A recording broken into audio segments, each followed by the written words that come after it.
जैसा कि हमने लास्ट एपिसोड में देखा था, मिसलेन भी अब लेवल 3 तक पहुंच चुकी है और वो इस गेम से लॉग आउट कर चुकी है। एमसी ने फिर से अपना स्टॉल ओपन करके अपनी इन्वेंट्री को खाली कर दिया था और उसे वहीं पर ही एक कोई फिश गर्ल मिली थी जो कि एक्सट्रीमली लकी है। और इस लड़की को एक गोल्ड टीयर के मॉन्स्टर का पता था, तो एमसी ने उसको अपना दोस्त बना लिया है और अब वो निकल चुका है उसी गोल्ड टीयर के मॉन्स्टर को हंट करने के लिए।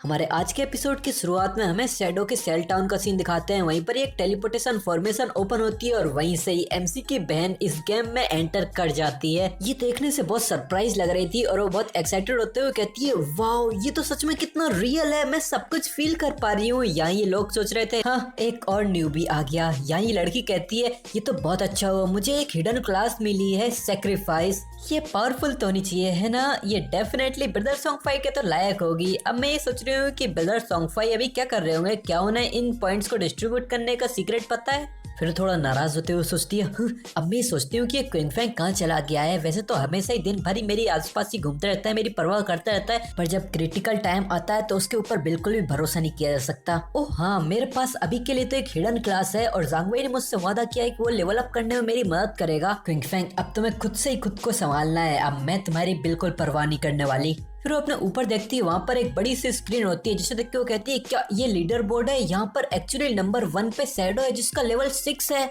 जिसे पढ़ने के बाद ही लड़की गुस्से में अपनी स्टाफ को टाइटली पकड़ लेती है और वो कहती है, हाँ ज़ांगवेई तो बस लेवल 3 पर है, फिर भी उसकी इतनी हिम्मत होती है कि वो खुद को पावरफुल बुलाता है। लगता है ये शैडो असली एक्सपर्ट है। अगर मैं इस शैडो के साथ चिपकी रहूं तो डेफिनेटली ज़ांगवेई के मुकाबले तो मेरा लेवल अप और भी तेज से होगा, पर मैं इस एक्सपर्ट को ढूंढूं कहाँ पर। इसी लड़की के सामने अपने वांगमिंग की टीम होती है जहाँ पर वांगमिंग कहता है, डैम इट, मैं स्विंग विद द विंड से कांटेक्ट नहीं कर पा रहा हूँ, और स्विंग विद द विंड एक नाम है। तो अब वार्मिंग अपना सर खुजाते हुए कहता है, तुम लोगों के पास कोई आइडियाज हैं क्या? अब अपने पास ज्यादा टाइम वेस्ट करने के लिए टाइम नहीं बचा है। तो यहाँ एक बंदा कहता है, हम किसी हीलर के बिना मॉब्स को किल नहीं कर सकते। दूसरा कहता है, हम शैडो की तरह एक्सपर्ट भी नहीं है जो सोलो फार्म कर सके। मैं सजेस्ट करता हूँ कि हम एक नया हीलर अपनी पार्टी के लिए ढूंढ लेते हैं। तभी पीछे से एक आवाज आती है, हेलो। तो ये लोग भी जब पीछे मुड़ के देखते हैं, वहाँ पर अपने एमसी की बहन ही होती है। ये लड़की से एक स्माइल लेते हुए कहती है, क्या तुम लोगों को एक हीलर की जरूरत है? मेरे पास एक हिडन क्लास है, लाइफ सैक्रिफाइस। फिर हमारा सीन चेंज होकर शैडो की तरफ आ जाता है। अब वो अपनी नई दोस्त के साथ एक बहुत ही गहरी खाई के ऊपर खड़ा है। उसी गहरी खाई में नीचे की तरफ देखता है, वहाँ पर एक थोड़ा तालाब जैसा था। वो तालाब कुछ ज्यादा गहरा तो नहीं है, पर इतना गहरा है कि वहाँ पर एक नाव चल सकती है। उस तालाब में बहुत सारे सूखे हुए पेड़ भी उग रखे हैं। अपना एमसी को वहीं पर ही गोल्डन घोस्ट शिप भी दिख जाती है और वो कहता है, जैसा कि मैंने सोचा था, ये तो सच में गोल्डन घोस्ट शिप ही है। फिर वो शैडोज में गायब होते हुए ब्लैक प्लम से कह के जाता है कि तुम यहीं पर ही छुप के रहना और किसी के एम्बुश से बच के रहना, कोई ऐसे ही हमला ना कर दे, मैं इस बॉस से निपटता हूँ। तो ये लड़की अपनी कांपती आवाज में कहती है,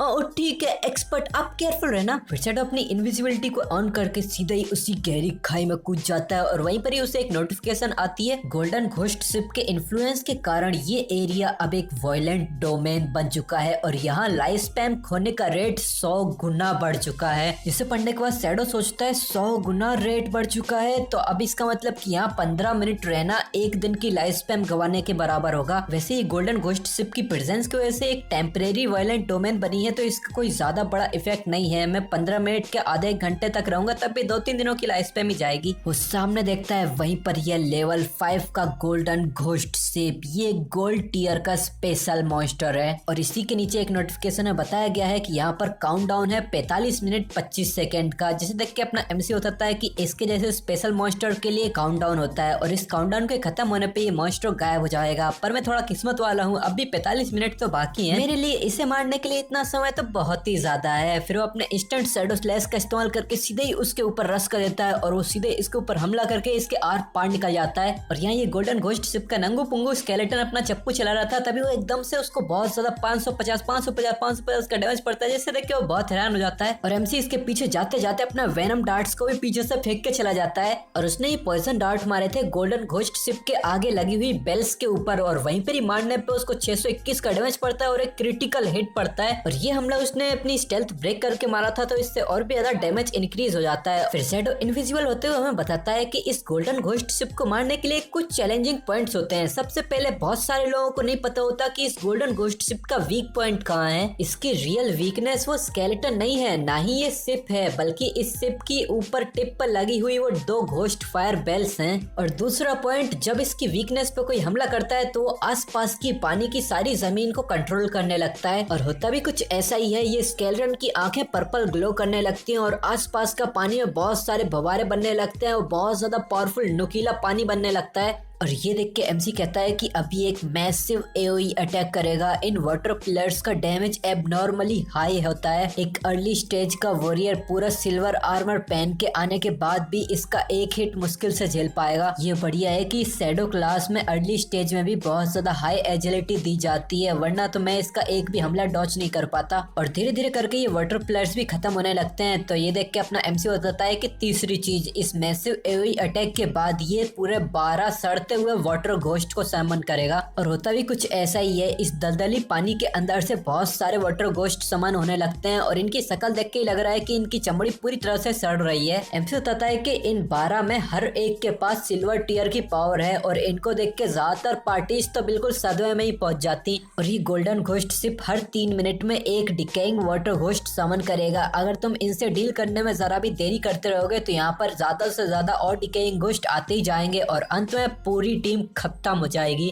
यहाँ ये डिकेइंग घोस्ट आसपास देखने लगते हैं पर अपना एमसी इनके पीछे ही खड़ा होता है, जिसे देख के ये सोचता है कि पर मैं तो शुरुआत से इनविजिबिलिटी में ही हूँ तो ये मुझे देख ही नहीं पाएंगे। अब बस मुझे एक सही एंगल देखना है और सबको एक साथ डिस्ट्रॉय कर देना है। और हमें दिखाते हैं यहाँ पर वो इंस्टेंट शैडो स्लैश का इस्तेमाल करता है और सबके ऊपर इतने पावरफुल अटैक्स होने लगते हैं। सबका डैमेज 1200 पार जा रहा होता है। फिर वो एक और क्रिटिकल हिट मारता है वेनम डार्ट से और ये सब देख के तो इस लड़की की बोलती बंद हो जाती है। शुरुआत में तो उसके मुंह से कुछ शब्द ही नहीं निकलते, फिर एकदम से उसकी पूरी बॉडी कांपने लगती है और वो अपनी कांपती आवाज में कहती है ये है रैंक 1 एक्सपर्ट शैडो, ये कुछ ज्यादा ही पावरफुल है। ये आते हैं फिर बिना किसी ट्रेस के गायब हो जाते हैं। उस बॉस ने तो पहले अपनी आधी एचपी गायब कर दी है और उसे तो काउंटर अटैक करने का मौका ही नहीं मिल रहा। फिर अपना एमसी इस लड़की को एक वॉइस मैसेज भेजता है, लिटिल ब्लैक मैं थोड़ी देर में मरने वाला हूँ। जो सुन के वो लड़की बहुत ज्यादा हैरान हो जाती है और वो कहती है क्या। फिर एमसी इसको मैसेज करता है, तुम्हें ज्यादा चिंता करने की जरूरत नहीं है, तुम कुछ मत करो, बस मेरे रिवाइव होने का इंतजार करना। जिसे देख के लड़की कहती है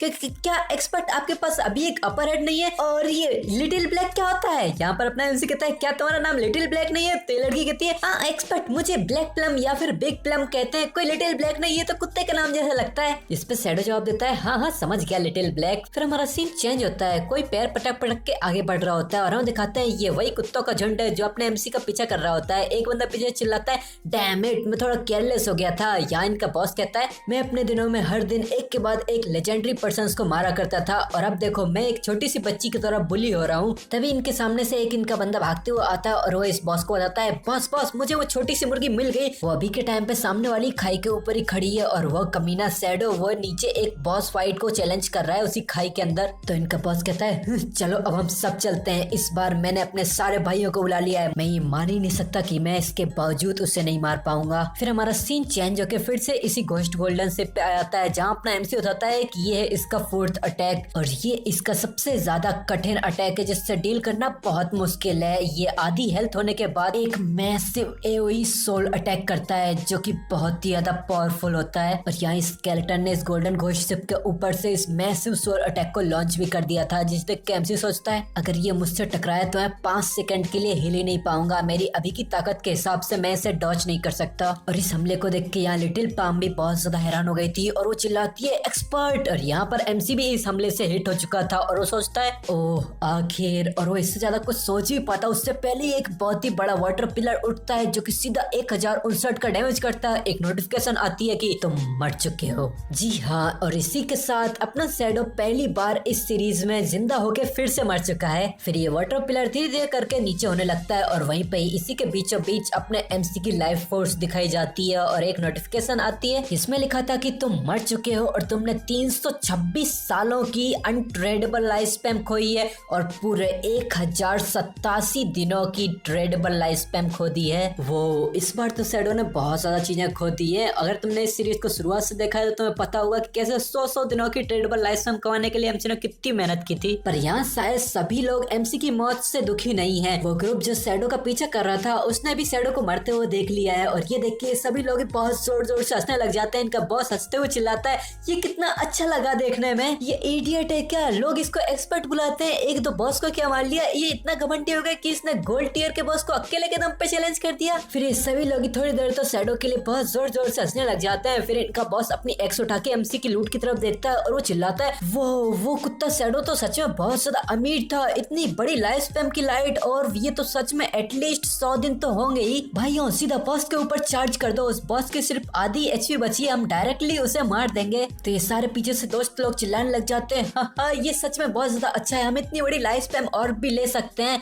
और दूसरा हंसते हुए चिल्लाता है कि ये तो बस वो लाइफ स्पैम है जिसमें से आधी पहले ही लॉस्ट हो चुकी है, वो तो सच में एक बहुत ही बड़ा कुत्ता था, ये सच में ये डिजर्व करता था। आज मैं दी अंडरडॉग इस बड़े कुत्ते को पूरी तरह से डिवावर करने वाला हूँ। ये सारे नारेबाजियां करते हुए सीधा ही नीचे कूदते हैं और नीचे कूदते ही सीधा आसमान में पहुंच जाते हैं। हाँ ये सीधे ही स्वर्ग के दर्शन करने लग जाते हैं और यहीं पे हमारा चैप्टर खत्म हो जाता है। अब हमें नहीं पता कि इसके आगे क्या हुआ। वैसे यहाँ ये हो सकता है कि इस बॉस का सोल अटैक अब भी जारी है और ये लोग जैसे ही उसकी रेंज में आए तुरंत ही स्वर्ग सुधार गए। और वैसे यहाँ तुम लोगों को क्या लगता है एमसी ने इतनी सारी लाइफ स्पैम खो दी है, क्या उसको अब यहाँ पे अपनी चीजों को रियलिटी में लाने में कुछ प्रॉब्लम्स होने वाली है? होने तो वाली है, उसने इतनी सारी लाइफ स्पैम जो खो दी है। अब देखना ये है कि गोल्डन घोस्ट शिप एमसी को क्या लूट आइटम ड्रॉप करने वाला है। ऑफ कोर्स एमसी का किल कोई और तो नहीं चुरा सकता, शायद क्या पता वांगमिंग की टीम पहले वहां पहुंच जाए और बॉस मार दे। वैसे मैंने तो इसका फ्यूचर नहीं देखा है तो मुझे कैसे पता होगा। वैसे मेरे ख्याल से वांगमिंग भी इतना पावरफुल नहीं है कि उसका सोल अटैक बर्दाश्त कर सके, वो भी शायद इन्हीं की तरह ही स्वर्ग सुधार जाएगा। यहाँ सवाल बहुत सारे हैं और जवाबों की तो कल्पना भी नहीं की जा सकती, तो सभी लोग अपने सवाल जवाब कमेंट सेक्शन में बताएं और अब सबके सवालों के जवाब मिलेंगे अगले एपिसोड में।